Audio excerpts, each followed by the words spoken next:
नमस्कार, मैं हूं मनोज मानस। वक्त हो चला है जनहित का, और जनहित में आज हम बात कर रहे हैं दवा माफियाओं की।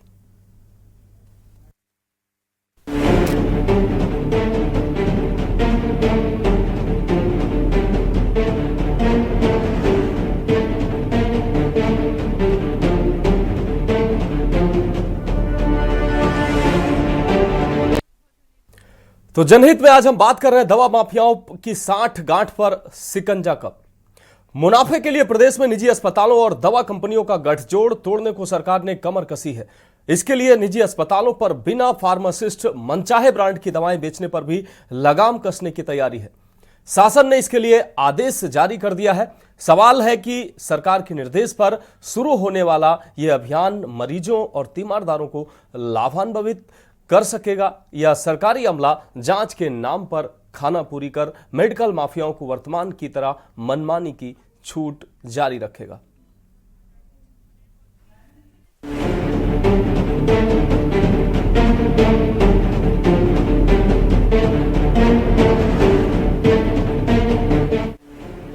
प्रदेश में करीब 70,000 थोक और 1.15 लाख फुटकर दवा विक्रेता है। निजी अस्पतालों एवं नर्सिंग होम से अपने परिसरों में ही दवाओं का फुटकर बिक्री के लिए मेडिकल स्टोर संचालित कर रखे हैं। लंबे समय से शिकायतें मिल रही थी कि कुछ अस्पतालों द्वारा दवा कंपनियों से साठ-गांठ कर ऐसी दवाओं का भंडारण किया जाता है जो अन्य मेडिकल स्टोरों पर उपलब्ध नहीं रहती। इससे संबंधित निजी अस्पताल व नर्सिंग होम संचालकों द्वारा महंगे दाम वाली गिनी चुनी दवाइयों का परामर्श लेकर तीमारदारों की जेबें हल्की की जा रही थी। इन मेडिकल स्टोरों पर फार्मासिस्ट ना मौजूदगी में प्रायः अन्य कर्मचारियों से दवाओं की बिक्री की जाती थी। शासन से प्राप्त निर्देश पर खाद्य सुरक्षा एवं औषधि प्रशासन विभाग की अपर आयुक्त प्रशासन रेखा एस चौहान ने सभी औषधि निरीक्षकों को औचक जांच करने के निर्देश दिए हैं। इन निर्देशों पर दीपावली के बाद अमल में लाकर निजी अस्पतालों व नर्सिंग होम में संचालित मेडिकल स्टोरों पर औचक छापेमारी शुरू की जाएगी। जांच के दौरान छापेमारी करने पहुंचने वाली टीमें निजी अस्पताल व नर्सिंग होम के मेडिकल स्टोर्स की जांच के दौरान फार्मासिस्ट की मौजूदगी जांचेगी।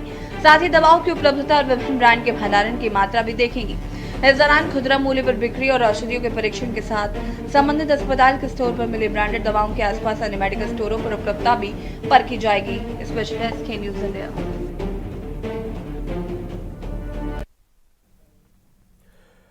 तो साठ गांठ पर सिकंजा कब।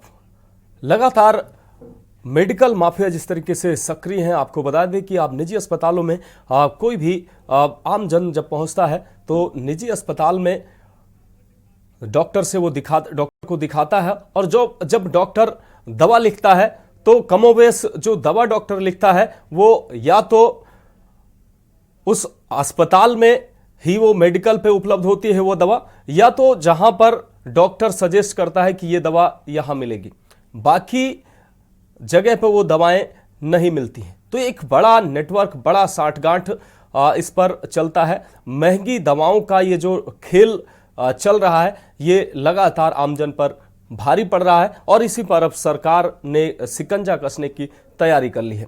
आपको बता दें कि जिस तरीके से निजी जो डॉक्टर हैं और महंगे अस्पताल हैं वो महंगी दवाओं को प्रिफर करते हैं अपने अस्पताल में, और ब्रांडेड दवाओं के नाम पर लोगों की जेब काटते नजर आते हैं। सामान्यतः देखा जाता है कि किसी अस्पताल में मरीज को दिखाने के बाद उस अस्पताल में ही वो दवा मिलती है, उस अस्पताल के मेडिकल पे ही वो दवा मिलती है, अन्य कहीं बाजार में वो दवा नहीं मिलती है। तो मनमाने तरीके से अपने हिसाब से ये ब्रांडेड दवाओं का जो ये और अपने ढंग से दवाओं का, जिन दवाओं पर उन डॉक्टरों का, अस्पतालों का कमीशन ज्यादा होता है, उन दवाओं को ही प्रेफर किया जाता है। तो ये बड़ा नेटवर्क है जो साफ तौर पर जनता की जेब पर भारी पड़ता नजर आ रहा है, और ऐसे में इस नेटवर्क और इस साठ गांठ पर सिकंजा कसने के लिए सरकार ने अब तैयारी शुरू कर दी। हमारे साथ प्रवीण वाजपेयी जी, महामंत्री फुटकर दवा व्यापार मंडल, हमारे साथ जुड़े हुए हैं। इसके अलावा अबिरल मलिक जी, बीजेपी प्रवक्ता, हमारे साथ जुड़ेंगे। मोहम्मद साजिद, सपा प्रवक्ता, हमारे साथ जुड़ेंगे। ताहिरा हसन जी, समाजसेवी हैं, वो भी हमारे साथ जुड़ेंगी। और डॉक्टर ए.के. शुक्ला, पूर्व सीएमओ हैं, वो भी हमारे साथ जुड़ेंगी। इन लोगों जुड़ने के बाद इन लोगों से भी सवाल होगा, लेकिन प्रवीण वाजपेयी जी अभी हमारे साथ जुड़े हुए हैं। प्रवीण वाजपेयी जी, हमारी स्टोरी को आपने सुना, और आज जिस मुद्दे को लेकर हम बैठे हैं वो दवा माफियाओं पर जो शिकंजा है उसको शिकंजा कसने की तैयारी में सरकार अब तैयारी कर रही है।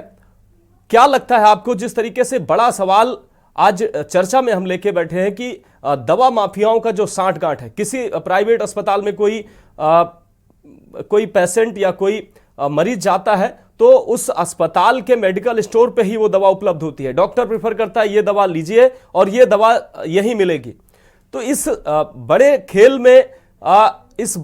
में जनता की जो जेब कटती नजर आ रही है, ये कैसे बंद होगी? और इस पर हालांकि अब सरकार कार्रवाई की बात कह रही है, लेकिन ये कार्रवाई वास्तविक धरातल पर आएगी या नहीं आएगी, इस पर क्या कहेंगे आप? देखिए, सरकार का ये बहुत ही प्रशंसनीय पहल है और लगातार सरकार के पास उचित माध्यमों से शिकायतें पहुंच रही थी कि कुछ प्राइवेट हॉस्पिटल्स, नर्सिंग होम वगैरह में ये और प्राइवेट क्लिनिक पे इस तरीके की व्यवस्था है कि दवाइयां लगातार वहीं पे लिखी जा रही थी, जो वहीं मिल रही थी, वो बाहर मार्केट में उपलब्ध नहीं थी। तो जो सरकार का आदेश है वो ये है कि जो भी इस तरीके की दवाएं हैं जो अस्पतालों में या क्लिनिक्स पे उपलब्ध हैं, वो सब जगह मिलनी चाहिए। ऐसी व्यवस्था करनी चाहिए कि जो मोनोपोली है वो खत्म होनी चाहिए। ये एक सरकार ने एक प्रशंसनीय कार्य किया है और जो इसकी शुरुआत की है। और निश्चित रूप से जो मरीज हैं, आम उपभोक्ता है, जब नर्सिंग होमों में जाता है और नर्सिंग होम की तरफ से उसको ये कहा जाता है कि ये दवा आपको यहीं से लेनी है, हम बाहर की दवा इस्तेमाल नहीं करेंगे, तो ऐसे में उसकी मजबूरी होती है और उसको वहां से दवा लेनी पड़ती है अगर इलाज कराना है। लेकिन जो सरकार ने ये आदेश जारी किया है उसके बाद आम उपभोक्ता जागरूक होगा और वो ये नर्सिंग होम और जो बड़े ऐसे संस्थान हैं जहाँ पे मरीजों पे ये दबाव लगातार बनाया जा रहा था कि आपको यहीं से दवाएं खरीदनी है, वो बाहर दवा बाजार में जाकर ओपन मार्केट से दवाएं खरीदेंगे तो स्वाभाविक रूप से जो मनमाने तरीके से उनको दाम देने पड़ रहे थे वो नहीं देने पड़ेंगे और उनको खुले मार्केट में जो दवाएं उपलब्ध है जिस रेट में, उस रेट में उनको मिलेंगी।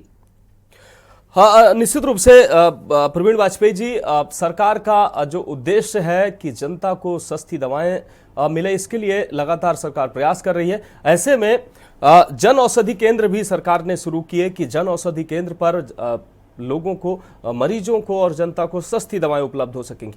लेकिन इन डॉक्टरों के नेटवर्क ने, इन डॉक्टरों का जो नेक्सस है, उन लोगों ने इन जेनरिक दवाओं के स्टोर पे भी ताला डलवा दिया है, क्योंकि ये लोग जेनरिक दवाएं लिखते नहीं है। सरकार कोशिश में है कि ज़्यादा से ज़्यादा जेनरिक दवाओं का चलन हो ताकि आम आदमी की पहुंच तक वो दवाएं हो। लेकिन ये डॉक्टर लगातार ब्रांडेड दवाएं लिख रहे हैं, तो जेनरिक दवाओं के जो स्टोर लगातार सरकार के द्वारा खोले जा रहे थे, उन स्टोरों पर कोई पहुंचता नहीं है क्योंकि वो दवाएं ही वहां नहीं मिलती हैं। तो ये इन स्टोरों पर भी ताला लगता जा रहा है। तो सरकार का जो ये एक बड़ा कदम है, इस पर भी ये ये दवा माफिया हावी होते नजर आ रहे हैं। देखिए, इस विषय पे जो जेनरिक स्टोर का विषय है जी, लगातार जेनरिक स्टोर सरकार खोल रही है और लोग वहां पहुंच रहे हैं। जहां तक की उपलब्धता की विषय है, बहुत सी दवाएं ऐसी होती हैं जो वहां पे उपलब्ध नहीं होती हैं, तो वो ओपन मार्केट में खरीद सकता है। लेकिन सरकार का आदेश जो इस विषय में आया है वो स्पष्ट केवल ये आदेश है कि जो प्राइवेट नर्सिंग होम से अस्पतालों में जहां पर डॉक्टर द्वारा लिखी दवाएं बाहर उपलब्ध या तो नहीं होती हैं, उन्हीं के यहाँ मिलती हैं, या जो नर्सिंग होम है वहां पर उनके द्वारा ये लगातार कहा जाता है कि आपको हमारे यहाँ की दवाएं ही इस्तेमाल करनी लेनी है। ये सरकार का कदम है। बाकी जेनरिक दवाओं पर सरकार ने लगातार जागरूकता चला रही है। समाज में सारे वर्ग जागरूक हैं और उपभोक्ता जिसको जो भी दवा डॉक्टर लिखता है वो वहां जाके सब्स्टिट्यूट दिखा के इस्तेमाल करता है।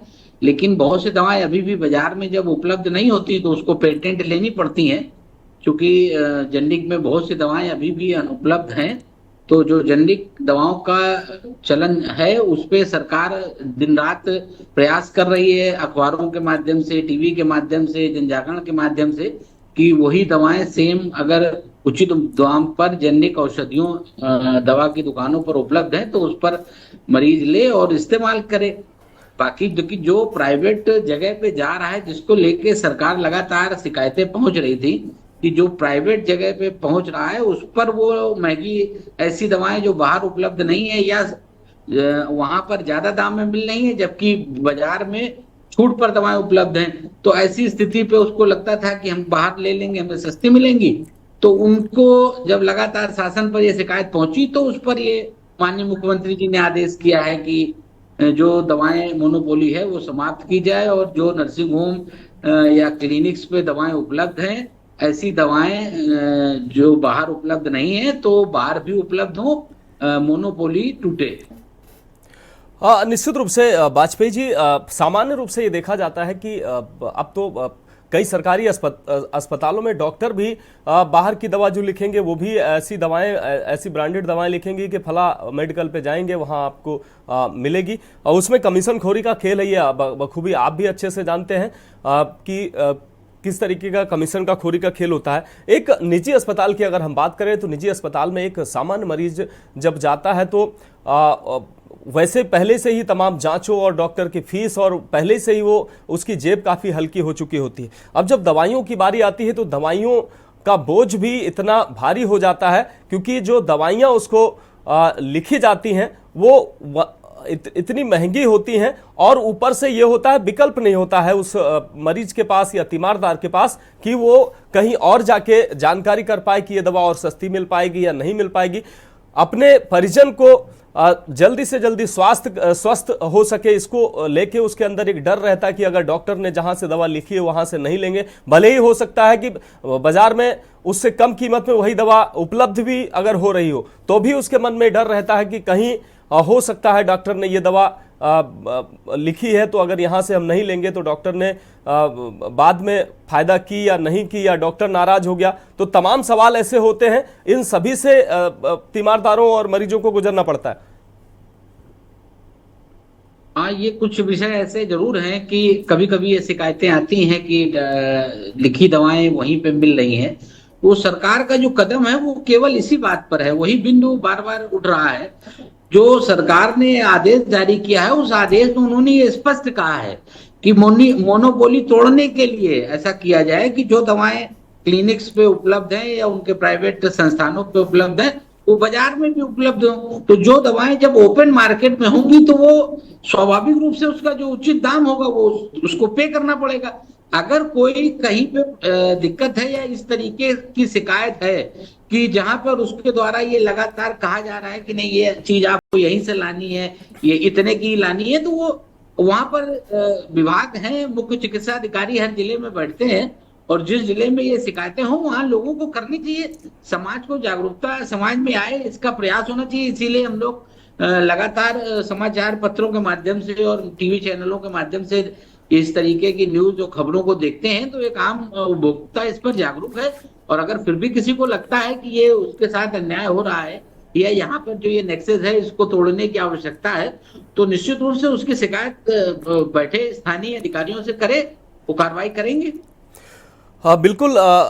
प्रवीण वाजपेयी जी हम आपके पास आते हैं तो इस तरीके की जो तमाम ये समस्याएं जो सामने आ रही हैं मरीजों और तीमारदारों के बीच में, और लगातार सरकार के पास जो शिकायतें पहुंच रही हैं, तो निश्चित रूप से अब सरकार ने इन मेडिकल जो माफियाओं के खिलाफ और ऐसे मुनाफाखोरों के खिलाफ कार्रवाई का मन बना लिया है। और जहां तक आंकड़ों की अगर बात करें तो प्रदेश में करीब 70,000 थोक और लगभग 1.25 लाख फुटकर दवा विक्रेता है। निजी अस्पतालों एवं नर्सिंग होम परिसरों में जो ये दवा विक्रेता हैं ये अपने अपने दवा विक्रेता होते हैं अस्पतालों के। इनमें कमोबेश तमाम अस्पतालों में यही देखा जाता है कि फार्मासिस्ट भी नहीं होते हैं, और बिना फार्मासिस्ट के ये लगातार दवाएं बेची जा रही हैं। तो लगातार सरकार इस पर नज़र बनाए हुए है, और दिवाली के बाद जैसा कि जानकारी सामने आ रही है कि दिवाली के बाद अब सरकार इस पर कार्रवाई करने का मन बना रही है। प्रवीण वाजपेयी जी,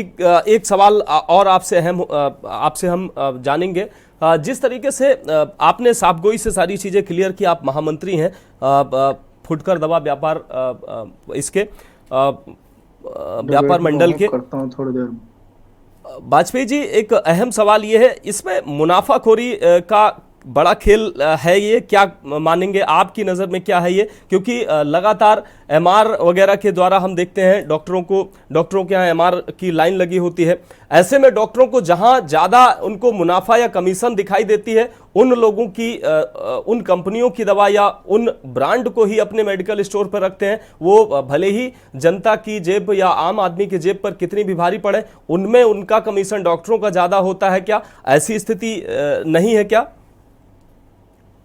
देखिए, इस तरीके की बात कहना ठीक नहीं है कि मुनाफाखोरी के कारण ऐसा कर रहे हैं डॉक्टर। जो डॉक्टर्स के पास जाते हैं जो एमआर, वो प्रॉपर एक थ्रू चैनल है, कंपनियां मार्केटिंग के लिए रखती हैं एमआरस को, और समय समय पे जब कोई दवा लॉन्च करती हैं या दवा में कुछ शार्ट परिवर्तन करती हैं या कोई प्रोडक्ट का पावर घटाती बढ़ाती हैं, तो इस तरीके की जानकारी के लिए एमआर काम करते हैं। और इस देश में एक बहुत बड़ा वर्ग है जो दवा कंपनियों के माध्यम से जो स्मार्ट युवा हैं और बेरोजगार हैं, वो बाद में कंपनियां मेडिकल की ज्वाइन करके एक मार्केटिंग का अच्छा काम कर रहे हैं। और उस पे बड़ी बड़ी कंपनियों की मार्केटिंग है, वो एक अपना उनका एक तरीका है व्यापार करने, कार्य करने का। हो सकता है इसमें ये कहीं ये हो कि ये इस तरीके का कोई विषय आया हो, लेकिन ये पूरी तरीके से ये कह देना कि ये उसी के लिए केवल मुनाफाखोरी के लिए बात है, तो ये अनुचित बात, ये ठीक नहीं। चलिए ठीक है प्रवीण जी, अब मेरा सवाल उन एमआर या उन जो मार्केटिंग के जो लोग हैं दवाओं के क्षेत्र में, उनके ऊपर हमारा सवाल नहीं था। लेकिन हमारा सवाल जो अस्पतालों और दवा कंपनियों के गठजोड़ का जो हमारा सवाल है, इस पर हमारा ये सवाल था, क्योंकि ये गठजोड़ लोगों की जेबों पर भारी पड़ता नजर आ रहा है। हमारे साथ अबरियल मलिक जी, बीजेपी प्रवक्ता, हमारे साथ जुड़ चुके हैं। अबरियल मलिक जी, आपका स्वागत है। मोहम्मद साजिद, सपा प्रवक्ता, हमारे साथ जुड़ गए हैं। ताहिरा हसन जी, प्रसिद्ध समाज सेविका हैं, वो हमारे साथ जुड़ गई हैं। ताहिरा जी, आपका भी बहुत स्वागत है। के शुक्ला जी, पूर्व सीएमओ, हमारे साथ जल्द ही वो भी जुड़ेंगे।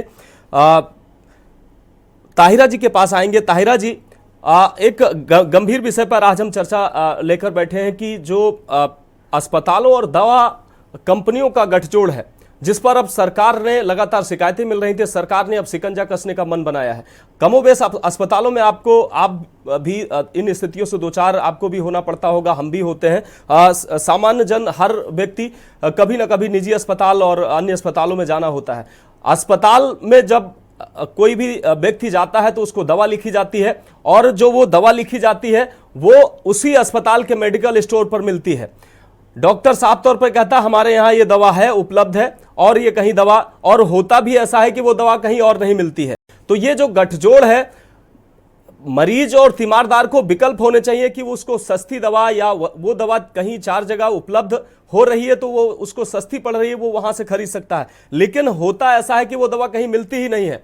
ऐसी दवाएं लिखी जाती हैं, ऐसी ब्रांडेड दवाएं लिखी जाती हैं, या ऐसी एक निर्धारित ब्रांड की दवाएं लिखी जाती हैं कि वो सिर्फ उन्हीं के मेडिकल स्टोरों पर मिलती हैं, और उसका रेट भी वही तय करते हैं और कितना रेट जाना है। तो ये जो गठजोड़ है, इस पर जनता पर ये भारी पड़ रहा है, इस पर सरकार ने शिकंजा कसने की तैयारी कर ली। क्या कहेंगे आप? नहीं, देखिए, ये सरकार का अच्छा कदम है, लेकिन मुझे लगता है कि प्राइवेट जितने भी कॉर्पोरेट हॉस्पिटल्स हैं, इन पर भी कैपिंग होनी चाहिए जी। क्योंकि हमारा जो गवर्नमेंट हॉस्पिटल, यहाँ मेडिकल कॉलेजेस हैं, ये ओवर क्राउडेड हो गए हैं।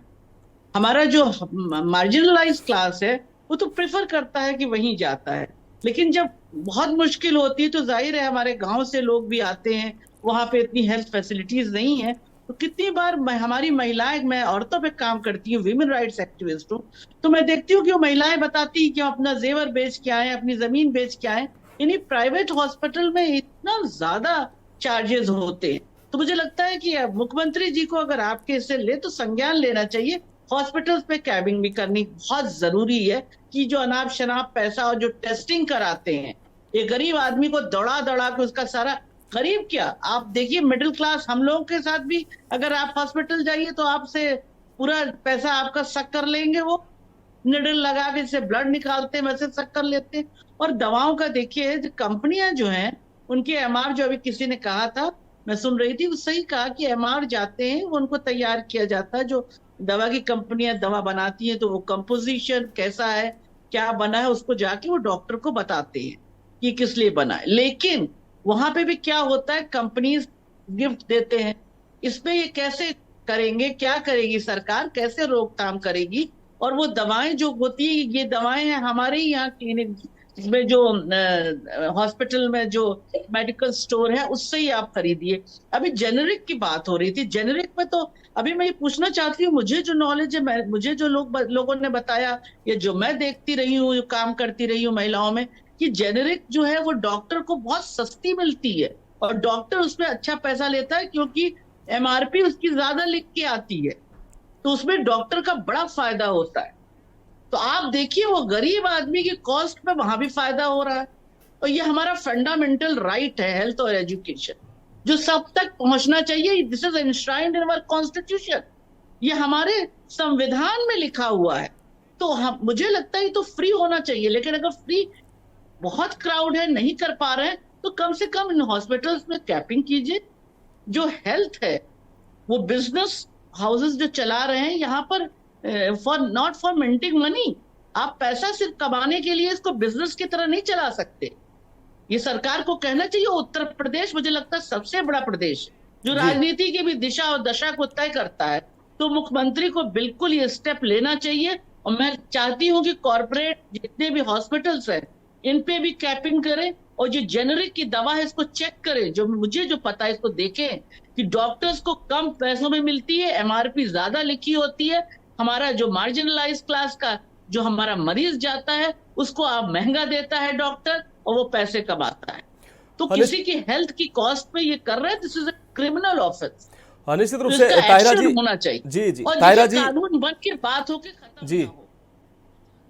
मंत्री जी इसका भी संज्ञान ले, इसको इम्प्लीमेंट करें, प्रॉपरली इम्प्लीमेंट किया जाए। उसकी टीम जो इम्प्लीमेंटेशन की, इनके ऑफिसर्स हो, उन पे भी अकाउंटेबिलिटी हो कि वो कर रहे हैं इम्प्लीमेंट की नहीं कर रहे हैं प्रॉपरली। बिल्कुल ताहिरा जी, आप हमारे साथ बने रहिए। हमारे साथ AK शुक्ला जी, पूर्व सीएमओ, हमारे साथ जुड़ गए हैं। मेडिकल क्षेत्र से वो जुड़े रहे हैं और सीनियर पोजीशन पर भी रहे हैं, पूर्व सीएमओ रहे हैं। शुक्ला जी से समझ लेते हैं। शुक्ला जी, निजी अस्पतालों और दवा कंपनियों का गठजोड़, ये मुद्दा आज हम लेकर बैठे हैं, जिस पर सरकार ने अब शिकंजा कसने की तैयारी कर ली है। कल भी एक जनहित में स्वास्थ्य से जुड़े मुद्दे को लेकर हम बैठे थे, जिसमें आप हमारे साथ, आपने समय दिया था, आप हमारे साथ जुड़े थे। आज भी ऐसे ही एक जनहित से जुड़े मुद्दे को लेकर हम बैठे हैं, जिसमें दवा कंपनियों का जो गठजोड़ निजी अस्पतालों में देखा जाता है कि कोई भी मरीज डॉक्टर को दिखाने जाता है अस्पताल में, तो उसको ऐसे ब्रांड की दवा लिखी जाती है कि उसी अस्पताल के मेडिकल स्टोर पर वो दवा उपलब्ध होती है, कहीं वो और दवा वो नहीं मिलती है। ये जो महंगे और निर्धारित ब्रांड की दवाएं जो डॉक्टर के द्वारा लिखी जाती हैं, लोगों के जेबों पर भारी पड़ती हैं। लगातार इस तरीके की शिकायत सरकार के पास पहुंच रही थी। अब सरकार ने ऐसे कदम उठाने शुरू कर दिए हैं ताकि ये जो गठजोड़ अस्पतालों का और दवा कंपनियों का वो इस गठजोड़ पर चोट पहुंचे। आप क्या कहेंगे शुक्ला जी? शुक्ला जी, अनम्यूट कर लीजिए अपने आप को।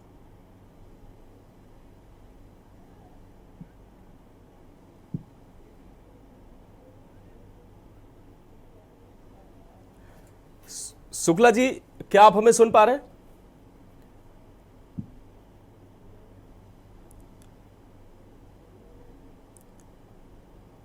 तो शुक्ला जी की आवाज हम लोगों तक नहीं पहुंच पा रही है, दर्शकों तक हमारे नहीं पहुंच पा रही है। हम दोबारा से उनसे उनके पास जाएंगे। फिलहाल एक ब्रेक का वक्त है और ब्रेक के बाद हम वापस आते हैं तो अपने अन्य गेस्टों के पास पहुंचेंगे और उनसे ये सवाल उनके पास जाएंगे, सवाल करेंगे कि आखिर ये नेक्सस और ये गठजोड़ जो चल रहा है ये कैसे टूटेगा, और सरकार अगर कार्रवाई कर भी रही है तो क्या ये धरातल पर कार्रवाई नजर आएगी, या जो इसका लाभ जो है वो फिर इन अस्पतालों और मेडिकल माफियाओं और दवा कंपनियों को ही मिलता नजर आएगा। एक ब्रेक के लिए रुकते हैं।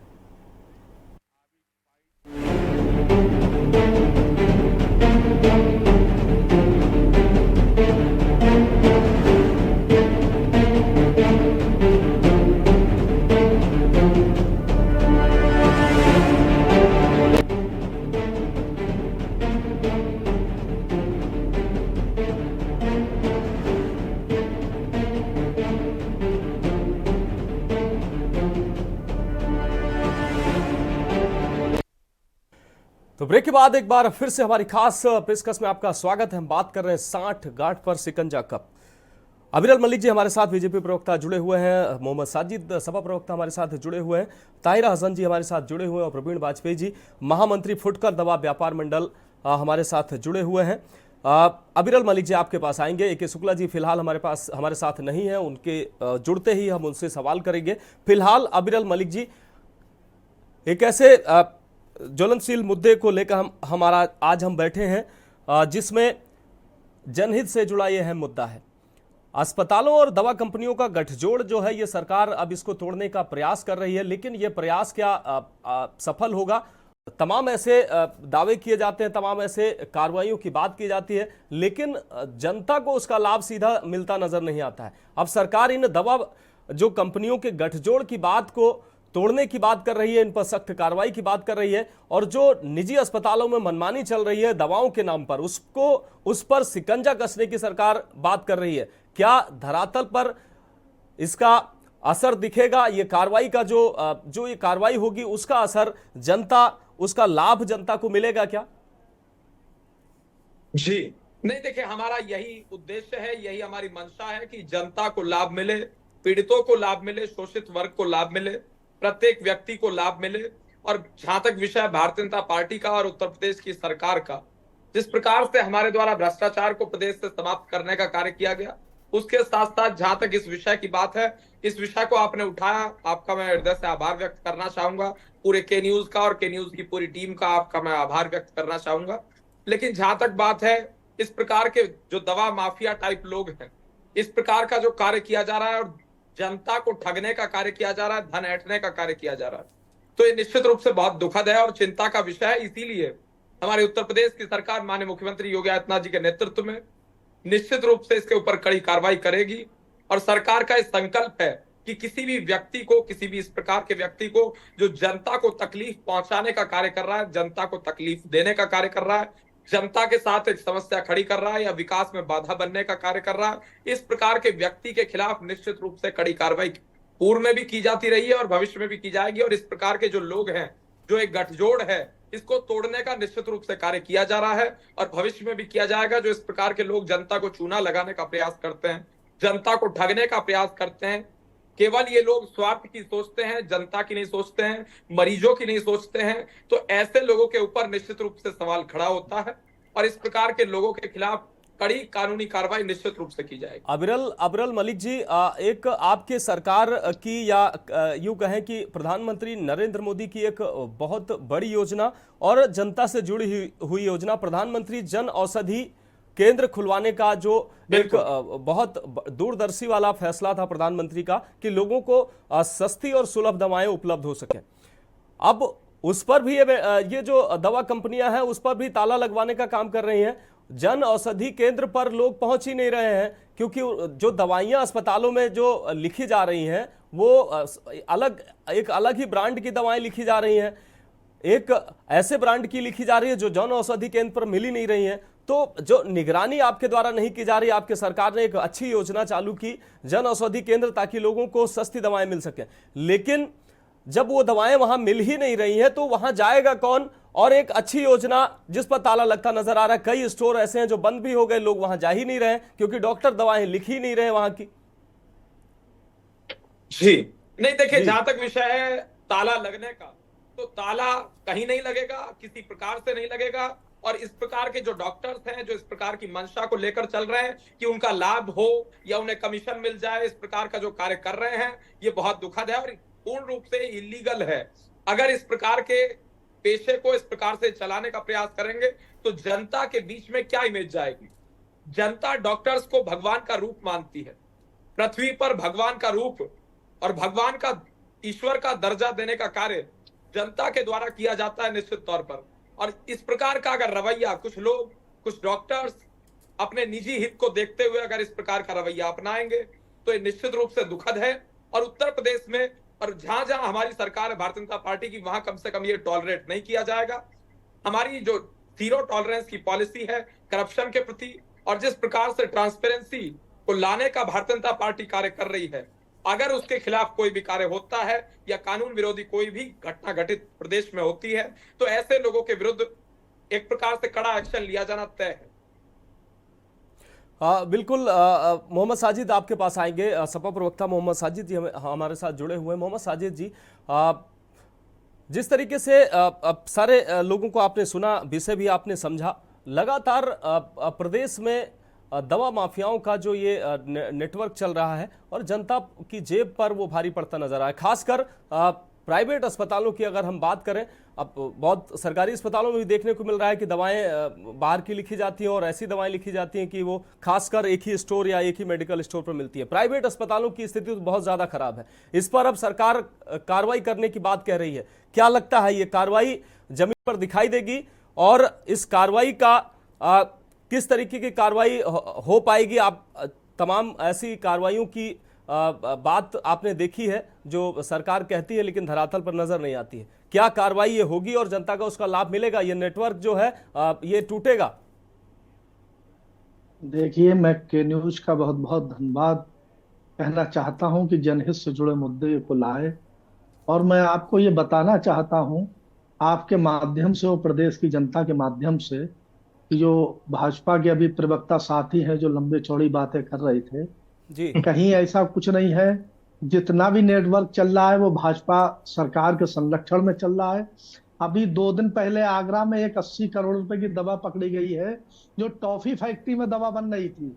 तो एंटी करप्शन है वहां, एंटी नारकोटिक्स फोर्स ने उस टीम को पकड़ा है और टॉफी की फैक्ट्री के नाम से वो ली गई थी। 30,000 रुपए किराया था बेसमेंट में और दवाएं बन रही थी 80 करोड़ की जो 5 राज्यों में सप्लाई होनी थी, जिनमें दवाओं का नाम भी मैं बता देता हूं कि दवाएं थी एलर्जी की, पेट दर्द की और डायबिटीज की और कैंसर और नशे की। और इसके अलावा भी कानपुर में भी दवाएं पकड़ी गई हैं जिसमें थी काइमोरल, फोर्ट, मोनेटर, एसीलॉग समेत तमाम दवाएं जो कि उनके सैंपल भी लिए गए और वो नकली थी। तो ये समझ लीजिए कि यूपी में स्वास्थ्य सेवाओं का क्या हाल है। मैं आपको बता दूं कि नेशनल हेल्थ प्रोफाइल की रिपोर्ट के मुताबिक जो 1000 मरीज पर एक डॉक्टर होना चाहिए वो यूपी में 4000 से अधिक है। WHO की रिपोर्ट के मुताबिक 2400 लोगों पर एक डॉक्टर वो 1000 पर होना चाहिए, लेकिन देश में 2400 से अधिक लोगों पर एक डॉक्टर है। डॉक्टरों की बड़ी संख्या में कमी है। ओपीडी में जो मरीज को 10 मिनट 15 मिनट का समय लगे, वो वहां मरीज जो जाता है वो और बीमार हो जाता है, उसका नंबर नहीं आता और ओपीडी से तमाम मरीजों को लौटना पड़ता है क्योंकि स्वास्थ्य सेवाओं के बुरे हाल हैं। डॉक्टर पीएचसी, सीएचसी, जिला अस्पताल, महिला अस्पतालों में डॉक्टर नहीं है। मशीनें खरीदी गई हैं लेकिन मशीनों को चलाने के लिए अटेंडेंट नहीं है। आप जितने भी बड़े एक्सीडेंट हो यूपी में या अभी हाथरस का एक्सीडेंट हो, जितने लोग वहां मरे थे उससे ज्यादा वहां इलाज के अभाव में मरे और सीएचसी पे वहां डॉक्टर नहीं थे, दवाएं नहीं थी, जीवन रक्षक, अटेंडेंट नहीं थे मशीनों को चलाने के लिए। और ये स्थिति है कि ये दवा माफिया या कोई भी माफिया किसी कहीं ना कहीं संरक्षण में है। अभी कोरोना आया था तो हॉस्पिटल के साथ साथ आप ये समझ लिए कि इतना बड़ा संरक्षण था क्योंकि वहां मरीजों को भर्ती करने पे पैसा मिलना था।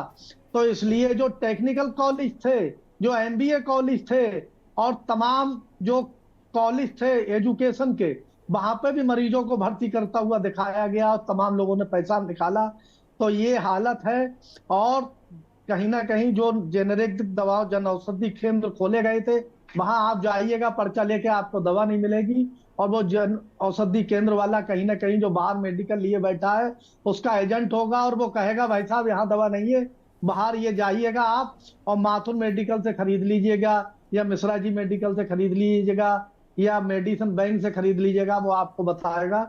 तो वो कहीं ना कहीं उनकी प्रचार के जन औषधि केंद्र बन गए हैं। जो माफिया बाहर बैठे हैं अस्पतालों के बाहर, सरकारी अस्पतालों के बाहर या मेडिकल कॉलेजों के बाहर। अरे साजिद जी सवाल यही है कि डॉक्टर जो दवाएं लिख रहे हैं वो दवाएं मिल नहीं रही हैं भाई इन जन औषधि केंद्रों पर, तभी वो वहां से पेशेंट को या तीमारदार को वापस लौटना पड़ रहा है। तो इसी पर तो शिकंजा कसने की तो सरकार ने बात कही है। देखिए, कहीं केवल बातें हो रही हैं, कहीं जमीन पर काम नहीं हो रहा है। सरकार जमीन पर कार्य कर रहे हैं भाई साहब। आम जनता के प्रति आरोप लगा रहे हैं, आम जनता के प्रति कितनी गंभीर है सरकार।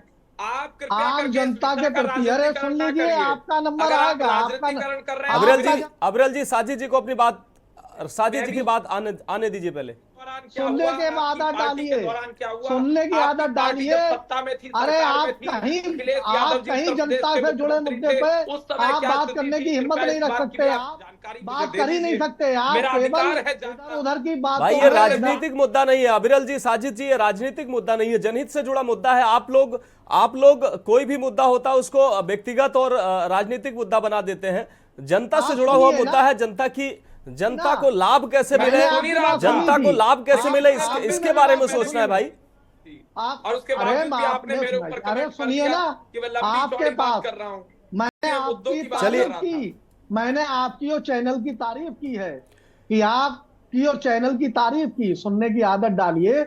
और ये तो मेडिसिन की है, सरकार की बात कर रही है, जो हवा है जो मुफ्त आती है, यो एयर क्वालिटी इंडेक्स, वायु गुणवत्ता चलिए सूचकांक, साजिद जी आपके पास आते हैं, हर जिले में पहुंच आपके गया। पास आते हैं। प्रवीण वाजपेयी जी हमारे साथ जुड़े हुए हैं, प्रवीण वाजपेयी जी के पास आते हैं। प्रवीण वाजपेयी जी, ताहिरा हसन जी ने एक अभी महत्वपूर्ण बात की दवाओं के ओवर रेट की।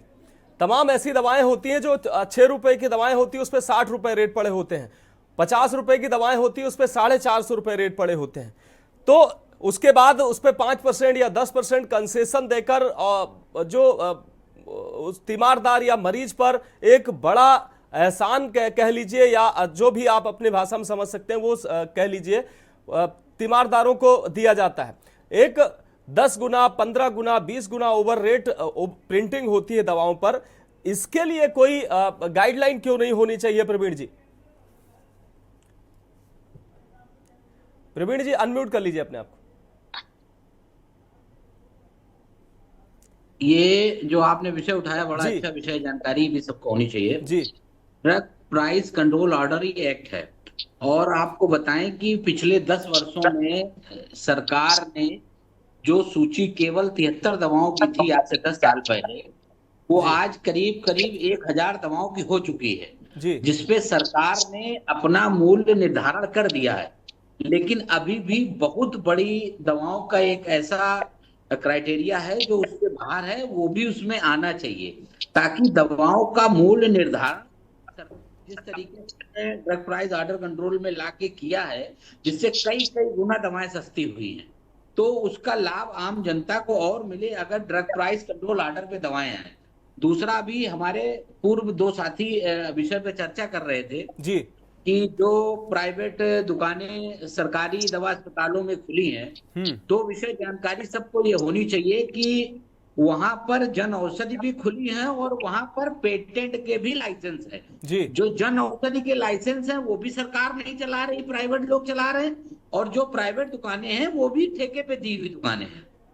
तो सरकार ने दोनों ही विकल्प उपलब्ध करा रखे हैं जी। वो कोई ऐसा नहीं है कि प्रमोशन के लिए सरकार आएगी, लेकिन ये जो विषय यहाँ पर जो सरकार का आदेश है उसको एक बार फिर से पढ़ने की आवश्यकता है।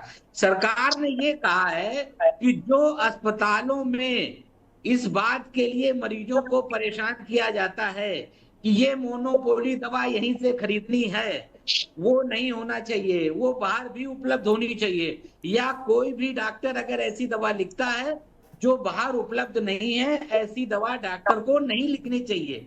बाकी जो सरकारी और प्राइवेट में जो संतुलन है, कमियां हैं, वो तो किसी से भी नहीं छिपी है, ना किसी सरकारों से छिपी है। अभी भी चिकित्सा, शिक्षा, स्वास्थ्य, इसको लेके हम लगातार चिंता व्यक्त करते हैं, सभी बैठकों में चिंता व्यक्त करते हैं कि जिस स्तर का है इससे और ज्यादा बेहतर बनाने की आवश्यकता है, लंबे समय से इसमें सुधार की आवश्यकता है। लेकिन जो आज का प्रमुख आदेश जो विषय का है वो ये है कि जो मोनोपोली के नाम पे आम जनमानस को महंगी दवाएं उपलब्ध कराई जा रही हैं, वो दवाएं ऐसी उन पर ऐसी बाध्यता मरीजों पे न की जाए कि उनको दवा वहीं से खरीदनी है, उनको खुले बाजार में दवा उपलब्ध हो तो वो वहां से खरीद सकते हैं। दूसरा, जो क्लिनिक से डॉक्टर्स के यहाँ या नर्सिंग होम में इस बात के लिए दबाव बनाया जाता है कि ये दवाएं यहीं लेनी है, वो वहां पे न मिलने बजाय वो खुले बाजार में उपलब्ध हों। ये सरकार का प्रशंसनीय कार्य है, और इस तरीके से सरकार अगर चाहे तो लगातार इस पूरे सिस्टम को सुधारने के लिए इस तरीके से और भी आदेश जारी कर सकती है, सुझाव लेके आम जनमानस से, और इसमें व्यापक सुधार की अभी आवश्यकता है। हाँ बिल्कुल प्रवीण जी काफी कुछ आपने नई चीजें बताई हैं। ताहिरा जी के पास जाते हैं। ताहिरा जी, चूंकि आपने सवाल किया था ओवर रेटिंग की, तो ओवर रेटिंग के बारे में प्रवीण जी ने बताया कि तमाम ऐसी दवाई हैं जिन पर अब सरकार की तरफ से रेट तय कर दिए गए हैं, वही रेट होंगे और अब आगे लगातार जो है वो फिक्स रेट की तैयारी की जा रही है और बहुत सारी दवाइयों पर ओवर रेटिंग जो अभी भी हो रही है उस पर भी सरकार का ध्यान है। लेकिन प्रवीण जी ने एक जो बड़ी बात कही कि सरकार की जो मंशा है वो कहीं ना कहीं स्पष्ट और साफ है, वो जनता के हित के बारे में सोचती है। जैसा कि प्रवीण जी ने बताया कि जन औषधि के साथ साथ जो पेटेंट दवाओं के जो स्टोर हैं वो भी बाहर खोले गए हैं। लेकिन ताहिरा जी, कथित रूप से कई ऐसे तमाम ऐसे अस्पताल हैं, हमारा भी ऐसे अस्पतालों से सामना हुआ है जहां हम दवाएं लेने गए हैं तो यही लिखा गया है कि भाई ये फला मेडिकल स्टोर में इसी जगह ये जांच होगी, इसी जगह ये दवा मिलेगी, इसके अलावा ये कहीं नहीं मिली और मिलती भी नहीं है। तो इस पर जब सरकार अब कार्रवाई करने जा रही है तो निश्चित रूप से सरकार की तारीफ होनी चाहिए कि सरकार ने स्वतः उसके पास इस तरीके की शिकायतें जा रही थी और सरकार ने उन शिकायतों को ध्यान में रखते हुए अब कार्रवाई का मन बनाया है। ताहिरा जी जी, पहले मैंने कहा कि ये स्वागत योग्य है, क्योंकि इससे हाशिया का समाज, जो निचली पायदान पे खड़ा इंसान है, उसको फायदा मिलेगा। फंडामेंटल राइट है। लेकिन देखिए, सिर्फ कुछ दिन में खत्म होने की बात नहीं, इसका पूरा इम्प्लीमेंट होना चाहिए।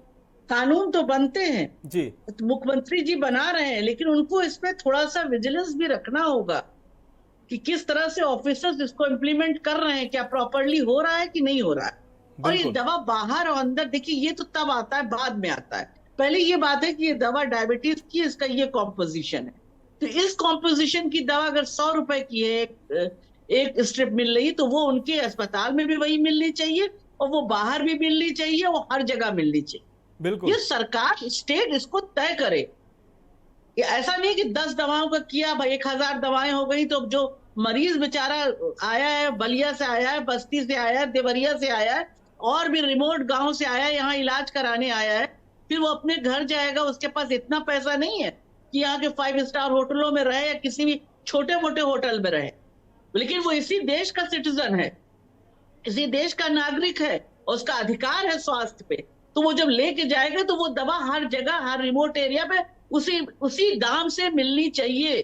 सवाल इस बात का है कि वो दवा कैसे अलग, अभी बता रहे हैं कि टॉफी की कंपनी डायबिटीज की दवा बना रही है। बताइए, अब डायबिटीज ठीक नहीं होगी तो डॉक्टर के पास जाएगा, वो क्या दवा बनी होगी, फिर दूसरी दवा डॉक्टर लिखेगा, फिर इंसुलिन कहेगा, इंसुलिन पे आ जाइए।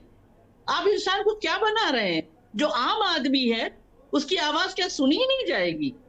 तो जो कानून बने उनकी इम्प्लीमेंटेशन होना चाहिए। यहाँ पे कोई पॉलिटिकल उसको लाने की वो नहीं है, लेकिन जो सरकार, जो पार्टी पार में होती है उससे सवाल होते हैं और हमेशा होते। यही डेमोक्रेसी की खूबसूरती है। This is a beauty of democracy. तो कहा जाएगा कि भाई जो आपने बनाया या बिल्कुल वेलकम करते हैं, लेकिन इसका इम्प्लीमेंटेशन जल्द से जल्द होना चाहिए। सबसे बड़ी बात जो मैंने कैपिंग के लिए कही थी, सिर्फ इससे नहीं हो जाता है। डॉक्टर कहता है ये जांच इस जगह जाके कराइए, एक्सरे यहाँ कराइए, वहां से कट आता है। इसको भी रोका जाना चाहिए कि नहीं? सिर्फ दवा तक सीमित करके वो जो गरीब आदमी है वो बिल्कुल सुखी हो जाएगा, उसका स्वास्थ्य बिल्कुल बढ़िया हो जाएगा। आप पूरे सिस्टम को सही कीजिए स्वास्थ्य के, क्योंकि ये स्वास्थ्य का सिस्टम जो है ना, ये गरीब आदमी को, हाशिया के आदमी को दुखी कर रहा है, इस देश के नागरिक को दुखी कर रहा है, जो एक बड़ा चंक है। तो मुझे लगता है कि इसमें बात होनी चाहिए पूरी तरह से। जब ये दवा की बात उठी है तो इससे फिर आगे भी बढ़नी चाहिए। स्वास्थ्य के और भी चीजों को देखा जाना चाहिए। डॉक्टर्स का जो ये पैसा कमाने का, ये जो मेडिकल प्रोफेशन कोई बिजनेस नहीं है जिसमें वो आप पैसा कमाने के लिए फिर ये भी इधर से भी कमाया, उधर से भी कमाया, दाएं भी कमाया, बाएं भी कमाया। उसके लिए कुछ होना चाहिए, कोई कैपिंग होनी चाहिए। तो स्टेट करेगी ना भाई, स्टेट से ये हमारी रिक्वेस्ट है कि स्टेट इसको करे और उसको बड़ी मतलब मजबूती से करे। हॉस्पिटल्स में अच्छे खासे लोगों ने जो स्वास्थ्य के जुड़े हुए थे, कोविड में किस तरह से ऑक्सीजन सिलेंडर बेचे, हजारों में करके। ये अच्छी बात है कि लाशों पे आप जो है पैसे कमाइए। तो ये तो बिल्कुल निश्चित रूप से ताहिरा जी बड़े गंभीर सवाल हैं आपके, और इन्हीं सवालों को, इनमें से कई सारे यही सवाल हमारे अविरल जी से होने थे, चूंकि ताहिरा जी ने वो सवाल कर दिए। अविरल जी, सीधे तौर पर ताहिरा जी ने जो सवाल किए वो महत्वपूर्ण सवाल थे, इन्हीं का जवाब हम आपसे लेंगे, क्योंकि हम डिबेट में सत्ता पक्ष को इसलिए जोड़ते हैं ताकि सत्ता पक्ष का प्रतिनिधि हमारे साथ जुड़े और उन चीजों को समझे और जिम्मेदारों तक अपनी उन वो बातों को पहुंचाए। विपक्ष को इसलिए जोड़ते हैं ताकि विपक्ष की भी जिम्मेदारी होती है कि जन भावना से जुड़ी हुई चीजों को वो भी अपनी आवाज बुलंद करे और जिम्मेदारों तक आवाज पहुंचाए। अविरल जी। नहीं, देखिए, मुझे किसी प्रकार की कोई आपत्ति नहीं है और किसी को भी भारतीय जनता पार्टी को कोई आपत्ति नहीं है विपक्ष के सवाल उठाने से या किसी भी व्यक्ति के सवाल पूछने से। हमारा दायित्व है, हमारा नैतिक कर्तव्य है सवालों का जवाब देना, और निश्चित रूप से भारतीय जनता पार्टी हर सवाल का जवाब देती है। यही लोकतंत्र की खूबसूरती है, ये हमारा निश्चित रूप से मानना है। लेकिन जहां तक बात है उत्तर प्रदेश की, उत्तर प्रदेश की सरकार की, माननीय योगी जी की, हमारी भारतीय जनता पार्टी की, तो निश्चित रूप से जो भी जनता के लिए हो सकता है वो हम निश्चित रूप से करते हैं और किया जा रहा है। जो भी आवश्यक है, जो भी कदम उठाया जाना चाहिए जनता की भलाई के लिए, वो भारतीय जनता पार्टी उठाती है, उठाती रही है और भविष्य में भी उठाती रहेगी। जिस प्रकार से बात है गरीबों के लिए कार्य करने की, गरीबों के लिए जिस प्रकार से भारतीय जनता पार्टी ने कार्य किया, गरीबों के स्वास्थ्य की चिंता की और सरकारी अस्पतालों को अच्छा कराने का कार्य किया, बेहतरीन बनवाने का कार्य किया, साफ सफाई से लेकर हर प्रकार की सुविधाएं सरकारी अस्पताल में हो, एक प्रकार से डॉक्टर्स वहां उपलब्ध हो, जनता के लिए उपलब्ध हो, क्योंकि वो जनता के लिए सेवा करना उनकी प्रायोरिटी होनी चाहिए। उस उद्देश्य के साथ भारतीय जनता पार्टी कार्य करती है। चाहे हमारे दोनों उप मुख्यमंत्रियों की बात कर ली जाए, माननीय मुख्यमंत्री योगी आदित्यनाथ जी महाराज की बात कर ली जाए, तो जिस प्रकार से हमारी सरकार निरंतर चल रही है वो गरीबों के हित में निरंतर कार्य कर रही है, पीड़ित वर्ग के हित में निरंतर कार्य कर रही है। लेकिन जिस प्रकार से समाजवादी पार्टी के प्रवक्ता यहाँ मौजूद हैं वो अभी बोल रहे थे, साथ साथ जिस प्रकार से सवाल था ताहिरा जी का भी, तो जो गठजोड़ है, इस प्रकार के जो माफिया है, दवा माफिया है, उनके ऊपर निश्चित रूप से कार्रवाई होनी चाहिए। हम इसके पक्षधर हैं और उनके ऊपर कार्रवाई हो भी रही है। किसी भी दवा माफिया को बख्शा नहीं जाएगा। और जहां तक विषय है डॉक्टर्स का, तो डॉक्टर्स को ईश्वर का दर्जा दिया जाता है, तो इसीलिए दिया जाता है क्योंकि वो डिजर्व करते हैं। लेकिन इस प्रकार की अगर घटनाएं सामने आएंगी, इस प्रकार का गठजोड़ सामने आएगा, इस प्रकार की घटनाएं लगातार घटित होंगी, तो समाज को सोचना पड़ेगा कि किस प्रकार से तय करना है, और ये बहुत दुखद परिस्थिति होगी। जहां तक बात है डॉक्टर्स की, मैं सारे डॉक्टर्स के संबंध में नहीं कह रहा हूं, कुछ लोग हैं, पर्टिकुलर लोग हैं जो इस प्रकार की हरकतों को अंजाम देते हैं, जिन्हें बाज आना चाहिए, और अगर वे नहीं रुकते हैं तो निश्चित रूप से कानून के आधार पर उन्हें रोकने का काम हमारी सरकार करेगी और कर रही है। लेकिन जहां तक सभा के प्रवक्ता मौजूद हैं, उनका प्रश्न था, तो समाजवादी पार्टी के दौर में क्या कुछ हुआ करता था वो सबको मालूम है, वो बताने की अविरल जी आपकी बात आ गई, आवश्यकता नहीं है। अविरल जी आपकी बात आ गई। मैं साजिद जी के पास आता हूं। साजिद जी, शिक्षा और स्वास्थ्य, साजिद जी, शिक्षा और स्वास्थ्य ये दो बड़े मुद्दे हैं। हर सरकार इन्हीं दो मुद्दों के इर्द गिर्द घूमती है, और ये दो मुद्दे जो है, ऐसा नहीं है कि ये एक बार में हल होने वाले ये मुद्दे हैं। हमेशा स्वास्थ्य पे काम करना होगा, शिक्षा पे हमेशा काम करना होगा, तभी ये पटरी पर रहेंगे।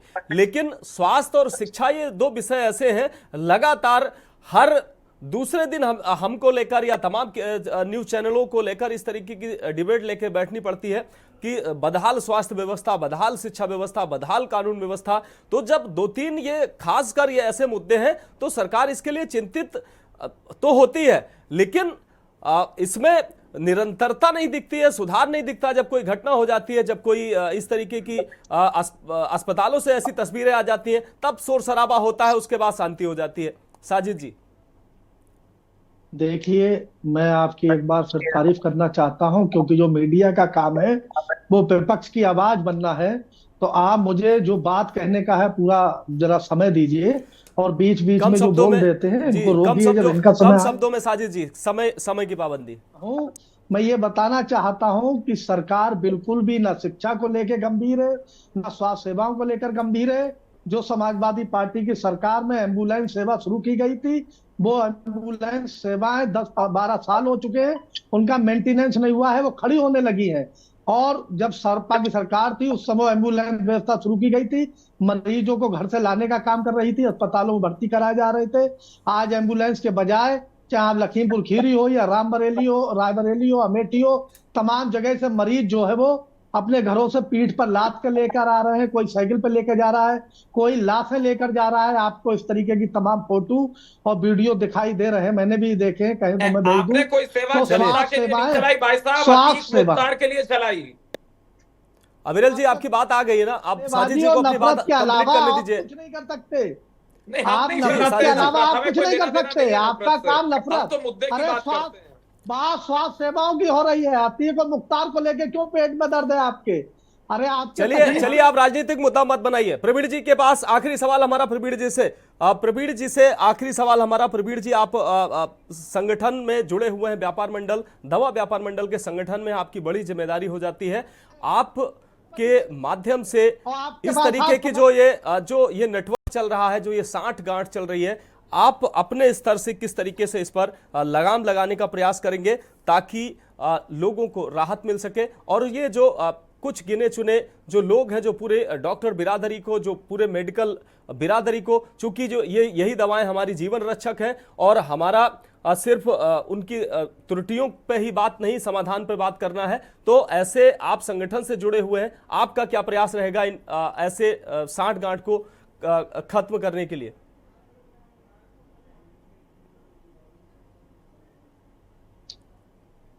प्रवीण जी बता।